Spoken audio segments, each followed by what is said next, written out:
Pembahasan 1. Tenaga eksogen. Tenaga eksogen yaitu tenaga yang berasal dari luar bumi. Sifat umum tenaga eksogen adalah merubah bentuk permukaan bumi hasil bentukan dari tenaga endogen. Bukit atau tebing yang terbentuk hasil tenaga endogen terkikis oleh angin sehingga dapat merubah bentuk permukaan bumi. Secara umum, tenaga eksogen terbagi menjadi 3 sumber, yaitu 1 atmosfer, yaitu perubahan suhu angin, 2 air, yaitu bisa berupa aliran cair, 3 organisme, yaitu berupa jasad dari tumbuhan, hewan, manusia. Di permukaan bumi laut, bagian litosfer yang muncul akan mengalami pengurusan oleh tenaga eksogen, yaitu dengan jalan pelapukan, pengikisan, dan pengangkutan, serta diimitasi. Di permukaan bumi, di permukaan laut muncul bukit hasil aktivitas tektonisme atau vulkanisme. Mula-mula bukit dihancurkannya melalui tenaga pelapukan, kemudian puing-puing yang telah muncul diangkut oleh tenaga air, angin, geser, atau hanya gravitasi bumi. Hasil pengangkutan itu kemudian diendapkan di timbun di bagian yang lain yang akhirnya membentuk timbunan atau hamparan batuan hancur dari yang kasar sampai yang halus. Contoh lain dari tenaga eksogen adalah pengikisan pantai. Setiap saat air laut menerjang pantai yang akibatnya tanah dan batuannya terkikis dan terbawa oleh air. Tanah dan batuan yang dibawa air tersebut kemudian diendapkan dan menyebabkan pantai menjadi dangkal. Di daerah pegunungan bisa juga ditemukan sebuah bukit batu yang kian hari semakin kecil akibat tiupan angin. Adapun siklus geologi yang berlangsung sepanjang masa. Kedua, macam-macam tenaga eksogen. Macam-macam tenaga eksogen dan prosesnya pembentukan permukaan bumi serta perubahan bentuknya dipengaruhi oleh proses geologi dalam waktu yang cukup lama. Demikian pula proses saat tenaga eksogen mengubah muka bumi. Proses pembentukan bumi melibatkan banyak faktor. Tenaga endogen dan eksogen bisa saling punya pengaruh dalam proses itu. Tak jarang pula ada kombinasi lebih dari satu jenis tenaga eksogen maupun endogen. Maka dari itu, bentang alam di permukaan bumi menampakkan bentuk yang amat bervariasi. Bentuk aliran sungai misalnya tidak sama satu sama lain. Demikian pantai dan lereng pegunungan. Apa saja yang termasuk tenaga eksogen? Jika diringkas, daftar jenis tenaga eksogen ialah sebagai berikut: pelapukan dalam kurung mekanik, kimiawi, organisme; pengikisan dalam kurung abrasi, eksalasi, detonasi; maswesting, longsor dan pergerakan tanah lainnya; sedimentasi, fluvia, eolim, marin. Mengutip model geografi terbitan Ketdim pada tahun 2020. Dan sejumlah lain. Berikutnya ini macam-macam tenaga eksogen dan penjelasan prosesnya. 1. Pelapukan adalah proses hancurnya massa batuan yang menuju ke bumi atau litosfer. Ada beberapa jenis pelapukan batuan jika melihat proses terjadinya, yakni sebagai berikut. A. Pelapukan mekanik. Pelapukan mekanik adalah proses hancurnya material batuan tanpa diikuti oleh perubahan struktur kimiawi. Istilah lain dari pelapukan mekanik ialah pelapukan fisika.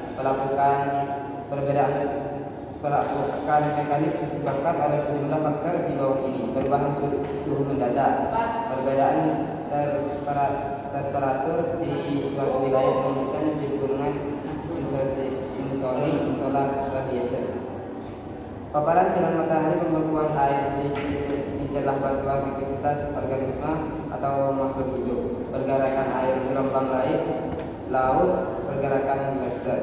B. Pelapukan kimiawi. Pelapukan kimiawi adalah proses hancurnya massa batuan yang diikuti dengan perubahan struktur kimiawi. Disebut juga dengan istilah dekomposisi. Pelapukan kimiawi terjadi pada saat ada reaksi kimia antara zat pelapuk, air, oksigen, karbon dioksida, dan batuan. Oke. Penjelasan yang kedua akan dijelaskan oleh Nasrul Hafafi. Oke, saya Nasrul Hafafi sebagai penyaji kedua. Terdapat 3 jenis proses pelapukan kimiawi, yaitu oksidasi, reaksi kimia antara batuan dengan air; dan oksigen. Hidrolisa dan karbonisa. C. Pelapukan organis adalah proses hancurnya massa bantuan sebagai akibat dari aktivitas organisme makhluk hidup, yakni hewan, manusia, dan tumbuhan. Misalnya, pelapukan bantuan yang terjadi akibat manusia melakukan penambangan batu. 2. Pengikisan erosi atau pengikisan adalah proses pelepasan dan pemindahan massa bantuan dari satu tempat ke lokasi lainnya yang terjadi secara alami di permukaan bumi. Proses pengikisan saat dipengaruhi oleh zat pelarut massa bantuan. Terdapat 4 jenis pengikisan erosi berdasarkan zat pelarutnya, yakni sebagai berikut. A. Ablasi. Ablasi merupakan pengikisan atau erosi yang disebabkan oleh aliran air. Air yang mengalir memicu gesekan dan kemudian pelepasan material tanah maupun batuan di jalur alirannya. Semakin besar volume air dan tinggi kecepatan alirannya berpengaruh pada dampak erosi. Di bidang yang miring, kecepatan dan volume aliran air semakin tinggi.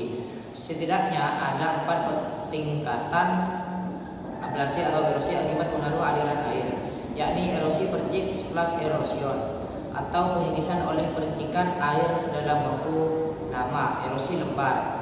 Set erosion atau pengikisan tanah secara merata di permukaan erosi, aluril erosion atau pengikisan akibat air berkumpul di satu cekungan. Erosi parit, guli erosion atau tanah di jalur aliran air. B. Abrasi. Abrasi adalah erosi atau pengikisan tanah akibat paparan gelombang air laut. Kekuatan gelombang akan berpengaruh pada dampak besar atau kecilnya pengikisan. Abrasi terjadi di wilayah pesisir. C. Eksarasi. Eksarasi adalah pengikisan tanah atau erosi yang disebabkan oleh hasil pengerjaan es. Jenis erosi ini umumnya berlangsung di daerah musim dingin atau puncak pegunungan tinggi. Proses eksarasi diawali oleh salju turun di lereng sehingga menumpuk dan memadat. Lalu akibat gaya gravitasi, tumpukan es itu bergerak ke lembah dan memicu pengikisan batuan atau tanah. D. Deflasi. Deflasi adalah erosi akibat tenaga angin. Dalam proses lama, angin bisa menerbangkan pasir dan debu yang mengikis batuan maupun lapisan tanah dalam jumlah besar. 3. Mass wasting adalah proses pindahnya massa batuan atau tanah karena gaya berat. Maka dari itu, mass wasting juga bisa disebut dengan gerakan tanah. Ada beberapa macam bentuk mass wasting, yakni tanah longsor, tanah amplas, tanah ambruk, dan tanah mengalir. Gerakan tanah yang jenuh oleh air di lereng landai, lumpur mengalir, gerakan tanah yang mengalir dengan kadar air tinggi. Rayapan tanah, gerakan tanah yang terjadi sangat lambat di lereng. Tanah mendapatkan atau sloping, longsor putus yang memicu bentuk mirip teras. 4. Sedimentasi. Sedimentasi adalah pengendapan massa tanah atau batuan dari suatu tempat setelah terjadi proses erosi dan perpindahan transportasi. 3. Manfaat tenaga. 1. Memunculkan keindahan alam. Fenomena alam yang disebabkan oleh tenaga eksogen dan eksogen ini memunculkan pembentukan patahan dan lipatan di permukaan bumi. Patahan ini menunjukkan permukaan bumi yang dapat dinikmati sebagai sesuatu keindahan alam. Seperti contoh, terbentuknya danau, pegunungan, sungai. 2. Menyuburkan tanah.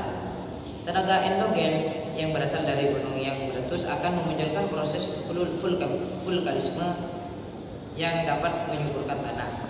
3. Memunculkan mata pencaharian. Adanya proses sedimentasi, yaitu pengendapan menghasilkan daratan di permukaan bumi yang subur dan sangat baik untuk kegiatan pertanian. Hal ini bisa menguntungkan manusia dalam mendapatkan mata. Penyaji yang terakhir akan disampaikan oleh Raffi Saputra. Bab 3. Kesimpulan. Tenaga eksogen yaitu tenaga yang berasal dari luar bumi. Sifat umum tenaga eksogen adalah merombak bentuk permukaan bumi hasil bentukan dari tenaga endogen. Bukit atau tebing yang terbentuk hasil tenaga endogen terkikis oleh angin sehingga dapat mengubah bentuk permukaan bumi. Perombakan muka bumi akibat tenaga eksogen dapat disebabkan oleh proses pelapukan, pengikisan, pengendapan, dan pergerakan batuan dan atau tanah. Proses perombakan atau perubahan muka bumi ini pengerjaannya dilakukan oleh air, udara, dan es. Cukup sekian presentasi dari kami.